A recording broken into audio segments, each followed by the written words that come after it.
పూర్వకాలంలో ఒక ప్రముఖ రాజ్యముండేది. ఆ రాజ్యానికి ఓ ప్రతాపశాలి, ప్రతిభావంతుడు అయిన రాజు పాలన చేస్తుండేవాడు. అతని పేరు విశ్వరాజు. ఆయన ధనవంతుడు, బలవంతుడు, విజ్ఞానవంతుడిగా పేరు పొందాడు. దేశంలోని ప్రజలు ఆయన్ని గౌరవంతో చూస్తుండేవారు. ఆయన రాజ్యంలో ధనం, అభివృద్ధి, శాంతి అన్నీ ఉండేవి. లక్ష్మీదేవి అతనిపై ప్రసన్నమై ఉండేది. కాని కాలక్రమంలో రాజుకు అహంకారం జన్మించింది. ఆ రాజు ఎప్పుడు అనుకుంటూ ఉండేవాడు, ఈ ధనం నా తెలివి వల్ల వచ్చింది, నా చాకచక్యమే కారణం, నా శౌర్యమే లక్ష్మీదేవిని ఆకట్టుకుంది.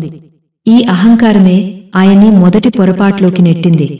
ఇతడు దేవతల ప్రసాదాన్ని మరచి తన శక్తిపై మాత్రమే విశ్వాసం ఉంచడం ప్రారంభించాడు. ధనాన్ని తన స్వంత సంపాదనగా భావిస్తూ దానిని ఇతరులపై చూపిస్తూ అవసరమైన చోట వినయాన్ని కోల్పోతూ ఉండేవాడు.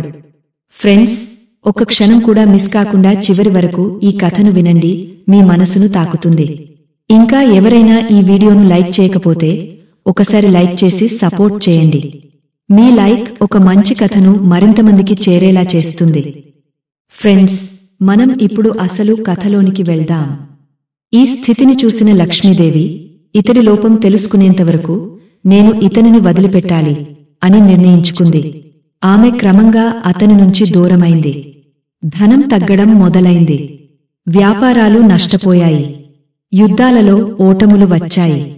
అనుచరులు విడిపోయారు. ప్రజల్లో అసంతృప్తి పెరిగింది. అక్కడ నివసించే ప్రజలు, పిల్లలు, స్త్రీలు, వృద్ధులు ఆకలితో బాధపడడం ప్రారంభమైంది. అహంకారపు శిఖరంలో ఉన్న రాజు ఇప్పుడు ఓటమి తలపట్టాడు. కాని తొలి దశలో అతడు తన పొరపాటును అర్థం చేసుకోలేదు. బదులుగా ఇతరులపై నెపం మోపాడు. విధి నన్ను ద్రోహించింది, దేవతలు నామీద అసూయపడుతున్నారు అనే భావనలు అతనిలో పుట్టాయి.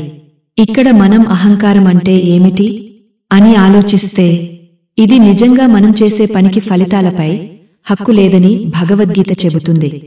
మన శక్తి, మన తెలివి, మన ప్రయత్నాల వెనుక ఉన్న దైవ అనుగ్రహాన్ని మరిచే స్థితి అహంకారం. వేదాలు చెప్తున్న ప్రకారం అహంకారం వల్లే మానవుడు తన మానవత్వాన్ని కోల్పోతాడు. అహంకారం ఉన్నవాడు ఇతరులను చిన్నచూపుతో చూస్తాడు. దానివల్ల అతనికి జ్ఞానముండదు. రాజుకు కూడా ఇదే జరిగింది. ఒక రాత్రి రాజు మెలకువ లేని స్థితిలో ఉండగా అతని కలలో ఓ దేవతా సౌందర్యంతో నిండిన మహిళ దర్శనమిచ్చింది. ఆమె మెరిసే వస్త్రధారణతో, కమలంతో నిండిన ముఖం, కరుణతో నిండిన నేత్రాలు కలిగి ఉన్నాయి. ఆమె లక్ష్మీదేవి. రాజు వినయంతో, పశ్చాత్తాపంతో, భక్తితో, అమ్మా దేవి, నేను ఏ తప్పు చేశానో తెలియదు. మీ కటాక్షం నాకు ఎందుకు దూరమైంది? దయచేసి చెప్పండి దేవి, నా నుండి మీరు ఎందుకు దూరంగా వెళ్ళిపోయారు? పశ్చాత్తాపంతో, మర్యాదపూర్వకంగా అడిగాడు ఆ రాజు. లక్ష్మీదేవి నెమ్మదిగా, ఆధ్యాత్మికతతో సమాధానం ఇస్తూ, రాజా, నీకున్న ధనం నా అనుగ్రహం వల్ల వచ్చినదే. కాని నీవది మరిచి దానిని నీ సొంతమైనదిగా భావించావు. అహంకారం నీ హృదయంలో నిండిపోయింది. ధనం అనేది ఒక ప్రవాహం. అది మానవుడి వినయాన్ని పరీక్షిస్తుంది. నీవు విఫలమయ్యావు. నీ హృదయం నుండి భక్తి మాయమైంది. నీ చూపు ధర్మం వైపు కాక ధనముతో కూడిన గర్వం వైపుకు తిప్పబడింది. జనులు నిజాయితీగా జీవించే చోట, సత్యాన్ని గౌరవించే చోట, పరులకు సహాయం చేసే చోట మాత్రమే నేను ఉంటాను. నీ మనస్సు తిరిగా ధర్మ మార్గంలో నడిచినప్పుడే, నీ హృదయం పునీతంగా మారినప్పుడే నా కటాక్షం మళ్లీ నీపై ప్రసరిస్తుంది. నీవు నీ లోపాన్ని గుర్తించి ధర్మాన్ని పాటిస్తే నేను మళ్లీ వస్తాను. అంతే. రాజు మెలకువ వచ్చాక తీవ్రమైన ఆత్మచింతనలో మునిగిపోయాడు. తన చేసిన తప్పులన్నీ కళ్ల ముందు నిలబడ్డాయి. అతడు తన అపరాధాన్ని అంగీకరించాడు. వినయం పుట్టింది. నిజమైన మార్పు మొదలైంది. ఈ దశలో మనం గ్రహించాల్సింది ఏమిటంటే, ఓ వాస్తవ మార్పు ఆత్మాన్వేషణతోనే మొదలవుతుంది.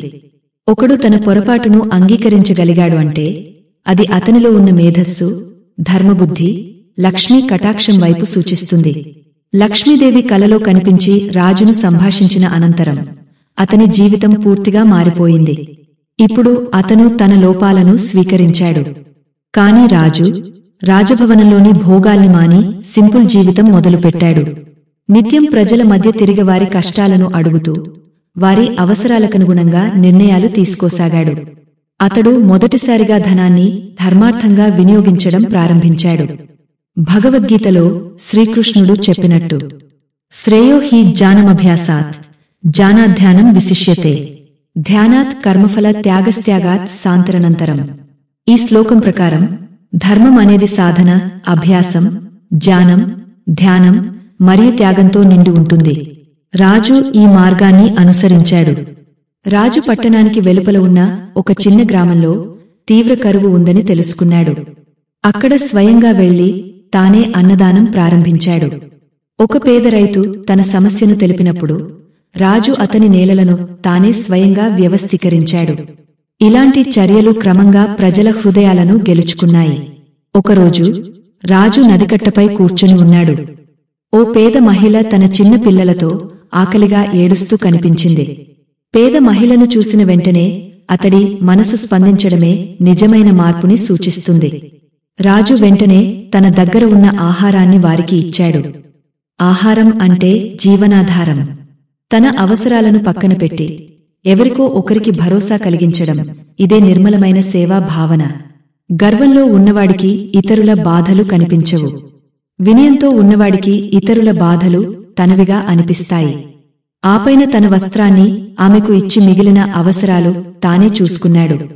రాజు ఆ మహిళకు అన్నమిచ్చాడు, వస్త్రమిచ్చాడు, అవసరాలు చూసుకున్నాడు. ఇవన్నీ తన రాజధర్మంలో భాగంగా తీసుకున్నాడు. ప్రజలతో మమేకమవడం అంటే ఇది. ప్రజల ఆకలికి స్పందించగల నాయకుడు ఓ ప్రజల గుండెల్లో స్థానం సంపాదిస్తాడు. దేవతల గుండెల్లో కూడా. ఇది పాలకులు, నాయకులు నేర్చుకోవాల్సిన గొప్ప పాణ్యం. ఆసనంలో కూర్చునేవాడే పాలకుడు కాదు. ఆకలితో ఉన్నవాడిని ఆదుకునేవాడే ధర్మపాలకుడు. అతడు తన గర్వాన్ని విడిచిపెట్టాడు. తన అంతర్గత పరిమళాన్ని బయటకు విడిచినాడు. వేదాంత దృష్టిలో ఇది త్యాగశీలతకు ప్రతీక. అంటే ప్రతి వస్తువు సమాజ ప్రయోజనార్థమే. ఆ సాయంత్రం రాజు భవనానికి తిరిగి వస్తున్నప్పుడు లక్ష్మీదేవి ఒక వృద్ధ స్త్రీ రూపంలో రాజుకు ఎదురవుతుంది. వృద్ధ స్త్రీగా లక్ష్మీదేవి దర్శనమివ్వడం అనేది ఏకకాలంలో వినయానికి మరియు అహంకార విముక్తతకు పరీక్ష. దైవం ఎప్పుడూ అజ్ఞాత రూపంలో ఉంటుంది. అది పరీక్షించడానికి వస్తుంది. దానిని ప్రతి ఒక్కరూ గమనించాలి. ఇది ఎంతో ప్రాచీనమైన పురాణ సూత్రం. శివుడు అజ్ఞాత రాకుమారుడిగా వచ్చిన ఘటనలు, మహాభారతంలో యక్షుని ప్రశ్నలు, అలాగే పండితుడు వేషంలో వచ్చిన దైవం, ఇవన్నీ ఆ తత్వాన్నే తెలుపుతాయి. ఆ రాజుకి ఎదురైన వృద్ధ స్త్రీ మాట్లాడుతూ, నీవు గతంలో ధనవంతుడివి, కాని గర్వంతో నిండి ఉన్నావు. నీవు ఇప్పుడు ధర్మాన్ని పాటిస్తూ వినయంతో ఉన్నావు. నీ మార్గం ఇప్పుడు నిజమైన రాజధర్మం. ఆమె మొదట అతని గర్వాన్ని గుర్తు చేస్తోంది. ఇది తప్పును గుర్తుంచుకోవడం. ఇది వృద్ధురాలి మాటగా వస్తోంది కాని ఆత్మజ్ఞానానికి సంకేతం. వృద్ధురాలు అంటే సామాన్యంగా సమాజంలో అధిక గౌరవం లభించని వర్గానికి చెందినవారు. ఆమెను గౌరవంతో చూసే నాయకుడే నిజమైన ప్రజాధిపతి. రెండవది, రాజు ఆమెను అజ్ఞాతురాలిగానే చూసినా ఆమె మాటలు అతని మనస్సును తడిమేలా ఉన్నాయి. ఆమె మాటల వెనుక ఉన్న శక్తిని అతడు గుర్తించాల్సిన క్షణమిదే. ఇక చివరగా, నీ మార్గం ఇప్పుడు నిజమైన రాజధర్మం అనడం ద్వారా ఆమె అతనికి ఒక అనుసరణీయ గమనాన్ని ప్రకటిస్తోంది. ఇది కేవలం భూమిలో కాదు, ఆధ్యాత్మిక లోకంలోనూ గుర్తింపు పొందే మార్గం. ఆమె అతని ధర్మబద్ధమైన మార్గాన్ని ప్రశంసిస్తోంది. ఇది ఒక రకంగా అతని మార్పును ధృవీకరించడమే కాక దేవతల వాణిగా నాటకీయంగా వినిపిస్తుంది. అంతే, ఇంతలో ఆమె రూపం ఒక్కసారిగా మాయమై దేవతామూర్తి అయిన లక్ష్మీదేవిగా మారుతుంది. ఆమె చిరునవ్వుతో రాజుని చూస్తూ, నీ మార్పు నిజమైనదిగా కనిపించింది. నీలోని అహంకారం సమూలంగా తొలగిపోయింది. నేను తిరిగా నీపై కటాక్షిస్తాను అని చెప్పి మాయమవుతుంది. ఆ క్షణం నుంచి రాజ్యంలో తిరిగి శుభసమయాలు ప్రారంభమయ్యాయి. వ్యాపారం అభివృద్ధి చెందింది. వర్షాలు చక్కగా పడ్డాయి. ప్రజల జీవితాల్లో వెలుగు తరిచింది. ఈ కథ మనకు బోధించే విషయాలు: 1. అహంకారం ఒక మానసిక వ్యాధి. అది ధనాన్నే కాదు, గౌరవాన్ని హరించగలదు. 2. ధనాన్ని మనం సంపాదించినట్లు అనిపించినా దానికి వెనుక ఉన్నదే దైవ కటాక్షం. దానిని గుర్తించకపోతే అదెప్పుడైనా పోయే ప్రమాదముంటుంది. 3 ధర్మం అనుసరించేవాడికి చివరికి విజయమే లభిస్తుంది. అది వెంటనే కాకపోయినా ఆలస్యంగా మానవుని ప్రయాణాన్ని మహత్తరంగా చేస్తుంది. 4 దేవతల కటాక్షం మన ఆత్మశుద్ధిపై ఆధారపడి ఉంటుంది. నిత్య ధ్యానం, వినయం, సేవ, భక్తి ద్వారా దైవ అనుగ్రహం లభిస్తుంది. నేడు ఆధునిక వ్యక్తి ఎదగడం కోసం పరితపిస్తాడు. కాని ఎదిగాక అతని మనస్తత్వం మారిపోతుంది. అతను ఎవరిని ఊహించలేని స్థాయిలో మారిపోతాడు. ఇది అహంకార మార్గం. వ్యాపారవేత్తలు, రాజకీయ నాయకులు, పోరులు ఎవరైనా ధనం, అధికారంతో గర్వపడితే అది తాత్కాలికం. అదే వినయంతో ఉన్నప్పుడు ఓ వారికే చిరకాల కీర్తి. అహంకారం వెలుపలికి తీసి వేయగలగడం ఒక మహాశక్తి. ఇది సాధించగలిగిన వారే జీవితాన్ని గౌరవంగా, విలువగా గడుపుతారు. ఈ కథలోని రాజు మొదట ఆస్తికి, అధికారానికి బానిస. కాని చివరికి ధర్మానికి, సేవకు, భక్తికి అంకితుడైన ఒక మహాపురుషుడు. లక్ష్మీదేవి రూపంలో దేవత అనుగ్రహించడానికి ముందు మనం మారాల్సిన మార్గం ఆత్మపరిశీలన, వినయం, ధర్మపరమైన ఆచరణ, సమాజ సేవ. ఇవి మనలో ఉంటే మనమీద ఉండే కటాక్షాన్ని ఎవరూ అడ్డుకోలేరు. ఈ కథ మీకు నచ్చిందని ఆశిస్తున్నాను. మా ఛానల్ను సబ్స్క్రైబ్ చేయండి, షేర్ చేయండి. ఒక లైక్, ఒక షేర్ ఓ ధర్మానికి మీరు ఇచ్చిన ప్రోత్సాహం అవుతుంది. మీ అందరికీ ధన్యవాదాలు.